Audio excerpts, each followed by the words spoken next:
প্রিয় দেশবাসী এবং আমার প্রিয় ব্রাহ্মণবাড়িয়াবাসী এবং আমার নির্বাচনী এলাকার আমার ভাই ও বোনেরা, আপনাদের আসসালামু আলাইকুম। আপনাদের সকলকে আমি ঈদ উল ফিতরের অনেক অনেক শুভেচ্ছা জানাচ্ছি এবং একই সাথে বাংলা নববর্ষের শুভেচ্ছা জানাচ্ছি।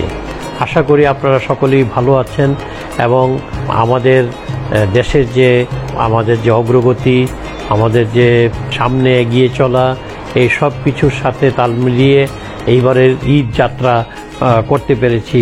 এই ঈদের উপলক্ষে আপনাদের সকলকে আন্তরিক মোবারকবাদ জানাই, শুভেচ্ছা জানাই এবং একই সাথে নববর্ষ, এই নববর্ষেরও শুভেচ্ছা রইল।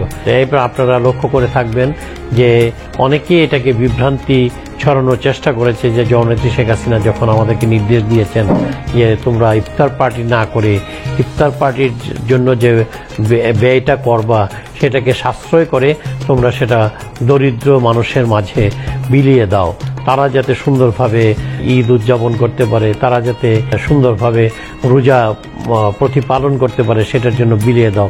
আমরা কিন্তু সেইভাবেই দিয়েছি। আমি আমার ব্রাহ্মণবাড়িয়া, আমার নির্বাচনী এলাকায় এবং সমগ্র ব্রাহ্মণবাড়িয়া, আমি যেহেতু ঢাকাস্থ ব্রাহ্মণবাড়িয়া জেলা সমিতির সভাপতি, সেই জন্য আমি সমগ্র ব্রাহ্মণবাড়িয়াতেও আমার সহকর্মীদেরকে নিয়ে প্রত্যেকটা উপজেলায় আমরা টাকা পাঠিয়েছি যে আমাদের যে ইফতার পার্টি আমরা প্রতি বছরই করে থাকি, যেটা এমনকি আমরা কোভিডের সময়ও ইফতার পার্টি করার ব্যবস্থা করেছিলাম ছোটোখাটোভাবে, কিন্তু এইবার সমস্ত টাকাটাই আমরা গরিব মানুষের মাঝে বিলিয়ে দিয়েছি যাতে এই আসন্ন বা এই ঈদটা তারা সুন্দরভাবে প্রতিপালন করতে পারে। আসুন আমরা নতুন উদ্যমে, নতুন প্রত্যয় নিয়ে, নতুন প্রতিজ্ঞা দিয়ে দেশকে এগিয়ে নিয়ে যাওয়ার জন্য জননেত্রী শেখ হাসিনা খাতকে শক্তিশালী করি।